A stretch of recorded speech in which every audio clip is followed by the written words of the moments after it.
నమస్తే. నేను మీ ప్రశాంత్. ఈ మధ్య కాలంలో చూసుకున్నట్లయితే గనక వైసీపీలో చాలా మంది అరెస్ట్ అవుతున్నారు. ఇదే క్రమంలో జగన్ గారు కూడా అరెస్ట్ అవ్వబోతున్నాడు అని చెప్పేసి చాలా రోజుల నుంచి అంటున్నారు. ఇంతకీ అసలు ఎప్పుడు అరెస్ట్ కాబోతున్నాడు? నిజానికి అరెస్ట్ అవుతున్నాడా లేదా?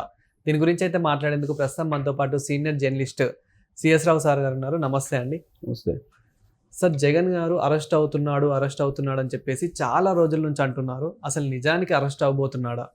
నాకు ఈ మధ్యకాలంలో సోషల్ మీడియా న్యూస్ కానీ లేదంటే కొన్ని మెయిన్ మీడియాలో వస్తున్నటువంటి న్యూస్ కానీ వాటిని చూస్తే నిజంగా జగన్ అరెస్ట్ అయ్యే అవకాశం ఉందా లేదా అనే దాని మీద ఆసక్తిగా ఉంది. నాకు ఒక సామెత కూడా గుర్తొస్తుంది. నాకు అదిగో పులి అని చెప్పి చిన్నప్పుడు చెప్పేవాళ్ళు అనమాట. ఎవరైనా కొన్ని పిల్లల్ని భయపించడానికి అదిగో పులి వస్తుంది అని చెప్పి. అంటే ఇక్కడ పులి ఎవరంటారు మరి? అదే అదిగో పులి అంటే ఆ పులి ఉండదు అక్కడ, ఊరికే పిల్లలకి అలా మభ్య పెట్టడానికి చెప్తుంటారు అనమాట. అలాగే ఆ సామెత గుర్తొస్తుంది జగన్ అరెస్ట్ అనగానే. యాక్చువల్గా జగన్ని అరెస్ట్ చేయడానికి కావలసినటువంటి అన్ని రకాల ఎవిడెన్స్లు కానీ లేదా అనేక రకాల ఎవిడెన్స్లతో పాటు ఆల్రెడీ కేసులు కూడా ఉన్నాయి, పాత కేసులు ఉన్నాయి. ఆల్రెడీ 16 నెలలు ఆయన జైల్లోకి వెళ్ళున్నాడు. ఇప్పటికీ బెయిల్ మీదనే బయట ఉన్నాడు అని చెప్పేసి వింటున్నాం. బెయిల్ మీద ఉన్నారు కదా, ఇది వరల్డ్ రికార్డు. బెయిల్ మీద ఆయన ఉండటం అనేది వరల్డ్ రికార్డు. ఇది యాక్చువల్గా లండన్ యూనివర్సిటీలో కూడా భారత న్యాయ వ్యవస్థ మీద ఒక స్టడీ చేస్తున్నారు, దాంట్లో ఒక సబ్జెక్టుగా కూడా పెడుతున్నారు అనేది ఒక న్యూస్ కూడా వచ్చింది ఆ మధ్యకాలంలో. ఇది జగన్మోహన్ రెడ్డి గారి కేసుల మీదనే ఒక కేస్ స్టడీ లాగా. ఎందుకంటే ఒక న్యాయ వ్యవస్థకి ఒక కేస్ స్టడీ లాగా ఆయన కేసులు ఉన్నాయి అనేది అప్పట్లో లండన్ యూనివర్సిటీలో ఏదో ఒక చాప్టర్ కూడా పెట్టారని చెప్పేసి అన్నారు. ఇది ప్రపంచవ్యాప్తంగా కూడా చర్చ జరుగుతుంది. ఇండియన్ జ్యుడిషియరీ వ్యవహారం మీదనే జగన్మోహన్ రెడ్డి కేసులు, ఇండియన్ జ్యుడిషియరీ అనే దాని మీద ఒక కేస్ స్టడీ లాగా చూస్తున్నారనేది ఉంది. ఎందుకు ఉంది అని అంటే దాదాపుగా 12-13 సంవత్సరాలు అవుతుంది జగన్మోహన్ రెడ్డి గారు బెయిల్ మీద బయటకు వచ్చి. ఆయన బెయిల్ మీదే ఉన్నారు.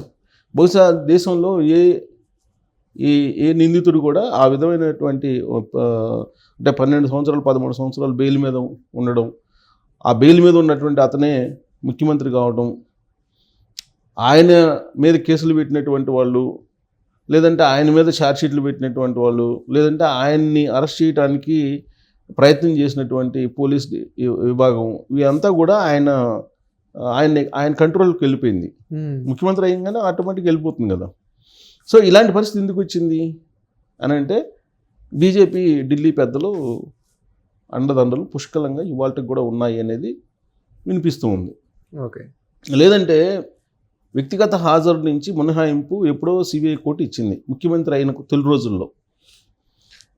ఆ వ్యక్తిగత హాజరు నుంచి మినహాయింపు అనేది క్యాన్సిల్ కావాలి, రద్దు కావాలి యాక్చువల్గా అయితే.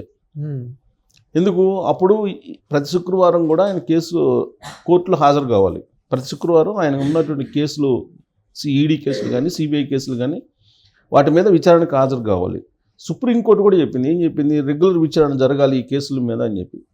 దేశవ్యాప్తంగా ప్రజాప్రతినిధుల మీద ఉన్నటువంటి ఆర్థిక క్రిమినల్ కేసులు ఏవైతే ఉన్నాయో వాటి మీద రెగ్యులర్ విచారణ జరపాలని చెప్పి సుప్రీంకోర్టు ఆదేశించింది. దాదాపు 3-4 సార్లు ఆదేశించినట్టుంది ఇప్పటికే. దాంట్లో భాగంగా ఇప్పుడు జగన్మోహన్ రెడ్డి గారి కేసు కూడా రెగ్యులర్ విచారణ జరగాలి. కానీ అసలు కోర్టుకే అటెండ్ కావట్లేదు జగన్మోహన్ రెడ్డి గారు. కొన్ని విచిత్రమైనటువంటి పరిణామాలు. అదే నేను లేకపోతే మీరు సామాన్యుల్లో ఎవరన్నా అయితే కనుక కోర్టుకు హాజరు కాకపోతే ఒప్పుకుంటారా? అసలు నా మీద ఎలక్షన్కి ముందు ఒక కేసు పెట్టారు జగన్మోహన్ రెడ్డి గారి హయాంలోనే. 41A notice ఇచ్చెళ్ళారు. ఇచ్చెళ్ళిన తర్వాత దానికి సంబంధించి కేసు ఫైల్ చేశారు. కేసు ఫైల్ చేసిన తర్వాత కోర్టుకు పెట్టారు. కోర్టు నాకు సమన్స్ పంపిస్తుంది. ఇది అది మామూలు చాలా చిన్న కేసు. అది అసలు కేసే కాదు యాక్చువల్గా. కేసు ఫైల్ చేశారు. మరి జగన్మోహన్ రెడ్డి గారు హాజరు కావట్లే కోర్టులో. వ్యక్తిగత హాజరు నుంచి మినహాయింపు ఉంది ఇన్ని సంవత్సరాల పాటు. మరి ఎందుకు కోర్టులు వ్యక్తిగత హాజరుకు రమ్మంటలేదు, ట్రయల్కి రమ్మంటలేదు జగన్మోహన్ రెడ్డి గారిని అనేది అది విచిత్రమైనటువంటి పరిణామం ఎవరికైనా. ఈవెన్ లా స్టూడెంట్స్ అప్పుడప్పుడు నాకు కలుస్తుంటారు. లా స్టూడెంట్స్ కానీ తర్వాత ఈ ప్రాక్టీస్ చేసేటువంటి అడ్వకేట్స్ కానీ కలిసినప్పుడు కూడా నేను అడుగుతుంటాను వాళ్ళని, ఏంటి అసలు అని అంటే అంతా ఢిల్లీ వ్యవహారం అదంతా, దాన్ని మనం ఏం చేయలేమని చెప్పి అంటూ ఉంటారు. ఉమ్, అంటే యాక్చువల్గా వ్యక్తిగత మినహాయింపు ఎందుకు వచ్చింది? ముఖ్యమంత్రి అయ్యారు ఆయన 2019లో. ప్రతి శుక్రవారం నేను హాజరు కావడానికి ఖర్చుతో కూడుకున్నటువంటి వ్యవహారం, భద్రతతో కూడుకున్నటువంటి వ్యవహారం, కాబట్టి నాకు వ్యక్తిగత మినహాయింపు ఇవ్వండి అని చెప్పి అడిగారు. అడిగితే ఆ రోజు కోర్టు పర్మిషన్ ఇచ్చింది. ఇప్పుడు మరి ముఖ్యమంత్రి కాదు కదా, పోనీ ప్రతిపక్ష నేత కూడా కాదు కదా, ఎమ్మెల్యేనే కదా, మరి ఎందుకు అటెండ్ కావట్లేదు? కనీసం అటెండ్ కమ్మని చెప్పి కోర్టు కూడా అడగట్లేదు. విచిత్రమైన పరిణామం ఏంటంటే సిబిఐ కూడా పిటిషన్ వేయట్లా. అంటే ఇక్కడ ఎవరిది సపోర్ట్ ఉందంటారా? ఇప్పుడు సిబిఐ పిటిషన్ వేయాలండి, వ్యక్తిగత మినహాయింపు పొందారు జగన్మోహన్ రెడ్డి గారు, కాబట్టి వ్యక్తిగత మినహాయింపుని రద్దు చేయండి అని చెప్పి సిబిఐ కోర్టులో వాళ్ళు పిటిషన్ వేయాలి. వాళ్ళు పిటిషన్ వేయాలంటే ఎవరు వేయాలి? ప్రాసిక్యూషన్, గవర్నమెంట్ తరఫు నుంచి ప్రాసిక్యూషన్ వేయాలి. వాళ్ళు ఎవరి ఆధ్వర్యంలో ఉంటారు? సిబిఐ లేదంటే ఈడీ అనేది కేంద్ర హోంశాఖ పరిధిలో ఉంటుంది. ఎవరు అవునన్నా కాదన్నా కానీ కేంద్ర హోంశాఖ ఏది చెప్తే అది వాళ్ళు చేయటానికి అవకాశాలు ఉన్నాయి, ఏ ప్రభుత్వం ఉన్నా కానీ. సో కాబట్టి ఆ వెసులుబాటును ఒక దాన్ని తీసుకొని జగన్మోహన్ రెడ్డి గారు ఇప్పుడు వ్యక్తిగత హాజరు నుంచి మినహాయింపు కంటిన్యూ చేస్తున్నారు అనేది ఒకటి. ఇప్పుడు ఆయన మీద అనేకమైన కేసులు ఉన్నాయి, అది నిజమా అబద్ధమా అనేది ముందు తేల్చాలిగా. ఇప్పుడు వైఎస్ఆర్ కాంగ్రెస్ పార్టీ వాళ్ళు ఏమంటున్నారు? ఆయన మీద ఆరోపణలు తప్ప నిజాయితీపరుడు ఆయన కడిగిన ముత్యంలాగా బయటకు వచ్చేస్తారని వాళ్ళు అంటున్నారు. అదేమో ఏమన్నా విమర్శలు ఆరోపణలు చేస్తే కోర్టులో ఉన్నప్పుడు మీరెట చెప్తారని చెప్పేసి అందరూ అంటూ ఉంటారు. ఆయన ఏంటి దాదాపు 30,000 కోట్ల రూపాయలు ఫ్రాడ్కి పాల్పడ్డారు, 30,000 కిట్ పోక కింద అని చెప్పి ఆ కేసులు, ఈడీ కేసులు కానీ సిబిఐ కేసులు కానీ సుమారుగా ఉన్నాయి. అసలు ఆ కేసు కింద బెయిల్ మీద ఉన్నారు.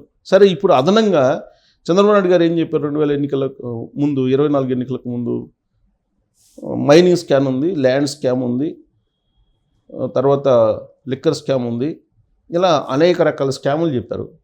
నా దగ్గర ఆధారాలు ఉన్నాయని చెప్పారు. అధికారంలోకి వచ్చారు. అధికారంలోకి వచ్చిన తర్వాత శ్వేతపత్రాలు విడుదల చేశారు.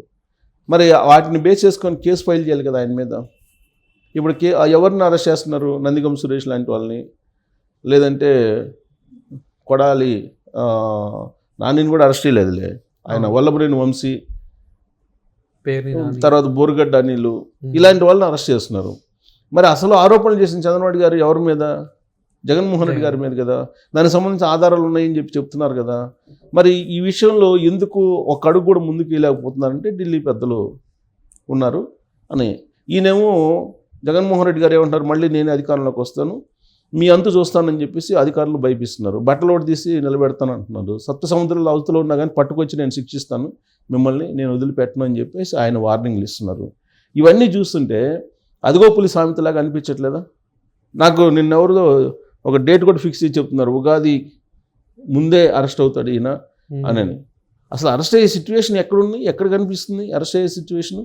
ఇప్పుడు నరేంద్ర మోడీ గారేమో ఆయన దేశ భక్తుడు, భారతదేశం భక్తుడు, అసలు అవినీతి రహిత పాలన అందిస్తాడని చెప్పి ఆయన మీద ఒక అభిప్రాయం ఉంది బీజేపీ వాళ్ళల్లో.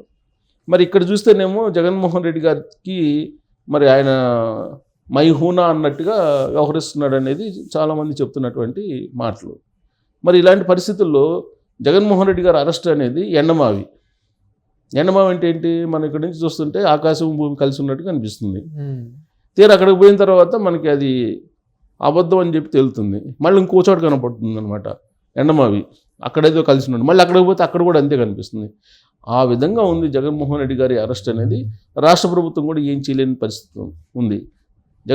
జగన్మోహన్ రెడ్డి గారి మీద చాలా ఎవిడెన్స్లు ఉన్నాయి, చాలా అవినీతి పాల్పడ్డాడు, కంటైనర్లో డబ్బులు విదేశాలకు పంపించారు, ఇలాంటి ఆరోపణలు ఉన్నాయి కదా, ఆధారాలు ఉన్నాయని చెప్తున్నారు కదా. లిక్కర్ స్కామ్లో ఉన్నాయన్నారు, మైనింగ్ స్కామ్లో ఉన్నారు, ల్యాండ్ స్కామ్ అన్నారు, ఇన్ని రకాల స్కాములు చెప్తున్నారు కదా. ఒక్క స్కామ్లన్నా అరెస్ట్ చేయగలిగారా? పోనీ ఒక్క స్కామ్లో అన్నా ఆయన అదుపులో తీసుకుని విచారించగలిగారా? ఆ చుట్టుపక్కల వాళ్ళని, అధికారులని చేస్తున్నారు తప్పితే ఆయన్నే టచ్ చేయలేదుగా. అదే జగన్మోహన్ రెడ్డి గారు అయితే స్కిల్ డెవలప్మెంట్ కేసులో నిరాధారమైన ఆరోపణలతోటి చంద్రబాబు నాయుడు గారిని తీసుకెళ్ళి 53 రోజులు జైల్లో ఉంచారు. మరి ఆ స్థాయి సాహసం మరి చంద్రబాబు నాయుడు గారు చేయలేకపోతున్నారంటే అర్థం ఏంటి? ఢిల్లీలో మొత్తం వ్యవహారం నడుస్తుంది. మరి ఆ ఢిల్లీ వ్యవహారం అందరికీ తెలిసిందే. వాళ్ళు జగన్మోహన్ రెడ్డి గారిని అరెస్ట్ చేపిస్తారా, లేదంటే అరెస్ట్ చేయటానికి అడ్డుపడకుండా ఉంటారా అని అంటే ఇప్పుడున్నటువంటి పరిస్థితుల్లో జగన్మోహన్ రెడ్డి గారిని వాళ్ళని వదులుకునే పరిస్థితి లేదు అనేది కొంత ఢిల్లీ వర్గాల నుంచి అందుతుంది. కాబట్టి ఇదంతా అదుగోపులి, ఎండమావి ఇలాంటి అన్నింటినీ ఉదాహరణ చెప్పుకోవచ్చు ఆయన అరెస్ట్ మీద. Thank you sir. Thank you.